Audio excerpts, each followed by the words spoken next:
नमस्ते, my name is गौरव और आज हम इस वीडियो में जानने वाले हैं किंग ऑफ आसना, जो आसन का राजा है, शीर्षासन, उसके बारे में।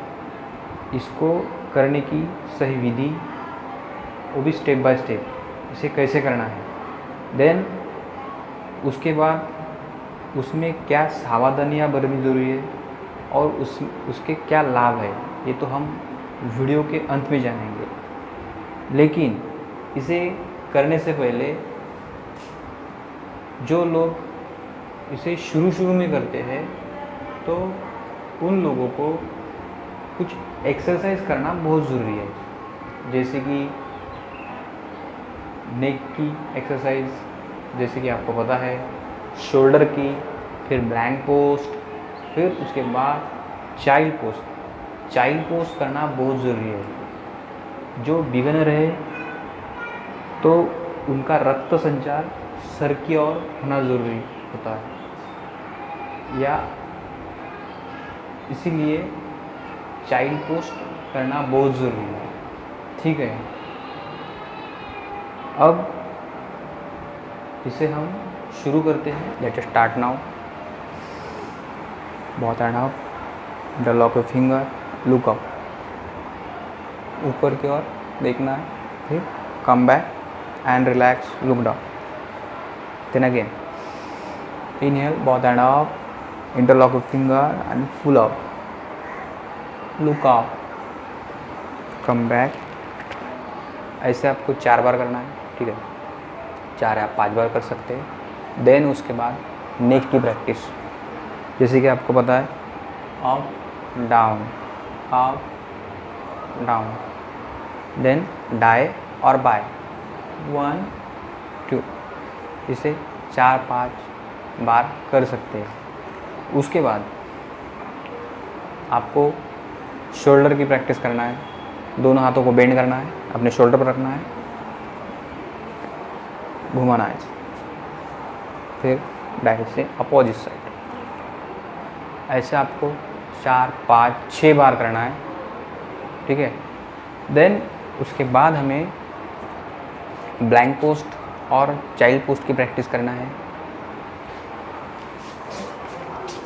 ब्लैंक पोस्ट में हमें अपने अल्बो को ज़मीन पर रखना है, ठीक है, और अल्बो और जो शोल्डर है उसे लाइन में रखना बहुत ज़रूरी है। ऐसे दोनों पैरों को पीछे की ओर लेना है, ऐसे, इसलिए इस पोजीशन में रखना बहुत ज़रूरी है। सामने की ओर देखना है, कुछ देर तक ऐसे ही रहेंगे, फिर वापस। इसके बाद हमें चाइल्ड पोस्ट, जो बिगिनर है उन्हें चाइल्ड पोस्ट बहुत ज़रूरी है, क्योंकि आपका जो रक्त संचार है वो आगे की ओर होना बहुत ज़रूरी है, ठीक है।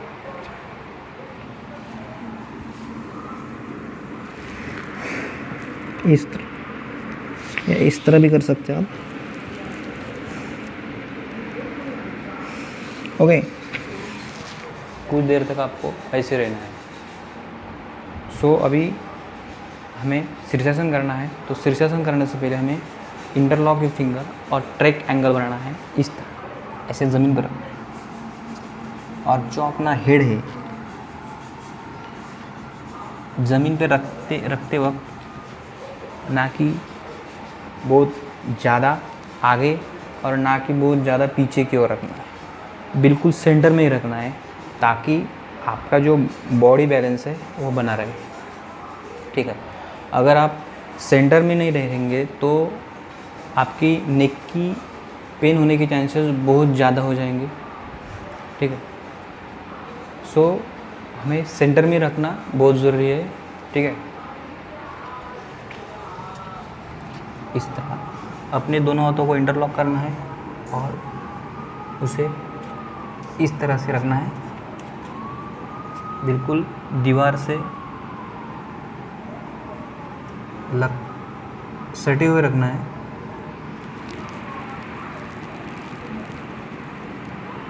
घुटनों को ऊपर की ओर लेना है, ऐसे ही चलते हुए आगे की ओर आना है, इस तरह, जब तक कि आपकी बैक दीवार को नहीं लगती। फिर अपने दाएं पैर को ऊपर पुश करना है, ऐसे दीवार को लग कर रखें। फिर दूसरे पैर को कुछ देर ऐसे ही रहना है, सांसों की गति नॉर्मल रखना है और आंखें बंद करना है। धीरे धीरे अपना दायां पैर ऊपर की ओर लेना है, इस तरह। फिर बायां पैर सीधा रहना है, इस तरह।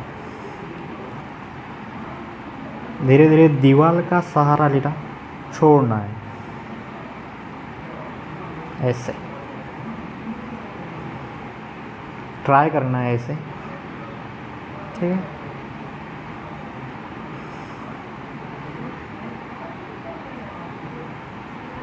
कुछ देर तक ऐसे ही रहना है। बॉडी को बैलेंस करना है।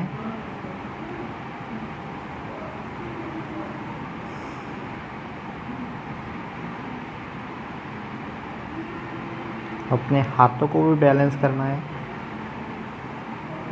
फिर जिस पोजीशन में आप वापस गए थे उसी पोजीशन में आप वापस आए।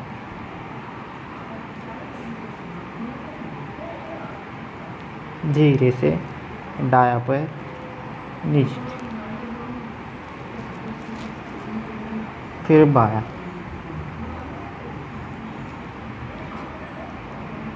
पीछे की ओर जाना है और घुटनों को ज़मीन पर रखना और चाइल्ड पोज में कुछ देर तक ऐसे रहना है। ओके, या फिर आप शवासन में रह सकते हैं।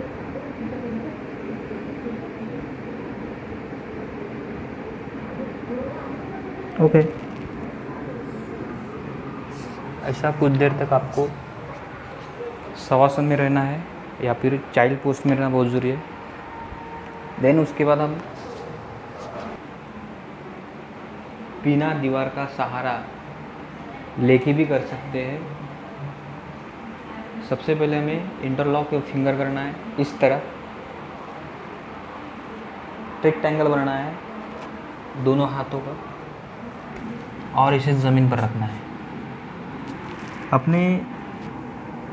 अपना जो सर है बिल्कुल इसके बीचों बीच ही इसे नीचे की ओर रखना है, ना कि ज़्यादा आगे और ना कि पीछे।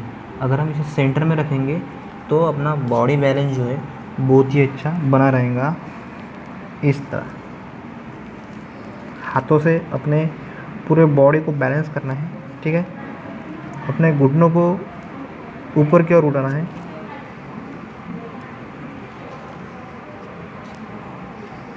फिर आगे की ओर आना है धीरे धीरे।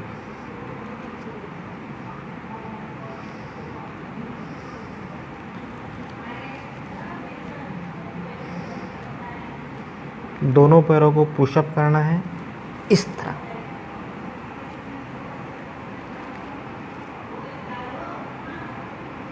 ऊपर लेते हुए इसे थोड़ी देर यहाँ पे रुकना है, बॉडी बैलेंस करना है।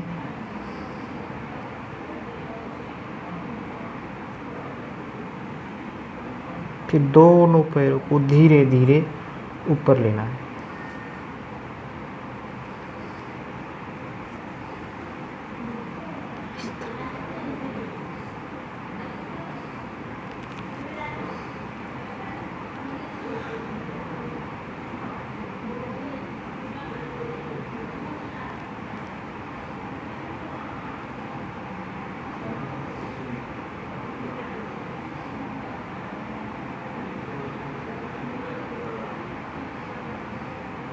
पैर सीधे रखना है, उंगलियां एक दूसरे से सटे हुए रखना है, इस तरह।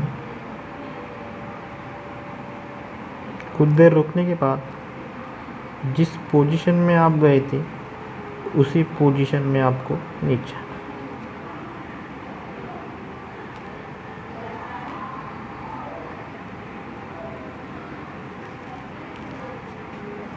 पीछे की ओर जाना है, घुटने ज़मीन पर। फिर चाइल्ड पोस्ट कुछ देर तक ऐसे रुकना है। वीडियो के अंत में जानेंगे शीर्षासन के लाभ और उसकी सावधानियाँ। शीर्षासन को किंग ऑफ आसना माना गया है, आसनों का राजा माना गया है। जब हम शीर्षासन करते हैं तो जो रक्त का संचार है वो अपने ब्रेन की ओर होता है। इसके कारण अपने जो स्किन में है वो एक खिंचाव आता है। उसके कारण आपके चेहरे पे झुर्रियाँ नहीं आती है और जल्दी बूढ़ापा नहीं आता। जो अपने कान है, आँखें हैं, नाक है, तो बहुत ही लाभकारी है। जिस व्यक्ति के असमय से पहले बाल सफ़ेद हो रहे हैं या बाल उड़ गए हैं, उस व्यक्ति ने अगर इसका नियमित अभ्यास किया तो उस व्यक्ति को इसका लाभ मिल सकता है। इसे अगर किसी व्यक्ति की थायराइड ग्रंथि इनबैलेंस हो गई है, इस व्यक्ति के लिए भी ये बहुत ही लाभकारी है। अपने जठर अग्नि को प्रदीप्त करने के लिए ये आसन बहुत ही उपयोगी है। अब इस आसन को किस व्यक्ति ने करना है? जिस व्यक्ति के कानों में बहुत ही ज़्यादा पेन है, उस व्यक्ति ने इस आसन को नहीं करना है। अगर जिनकी आंखें लाल है या नजीक का चश्मा लगा है, इस व्यक्ति ने इस आसन को नहीं करना है। बैक पेन है, इस भी व्यक्ति ने इस आसन को नहीं करना है। अगर हार्ट संबंधी या ब्लड प्रेशर है, इस व्यक्ति ने इस आसन को नहीं करना है। धन्यवाद।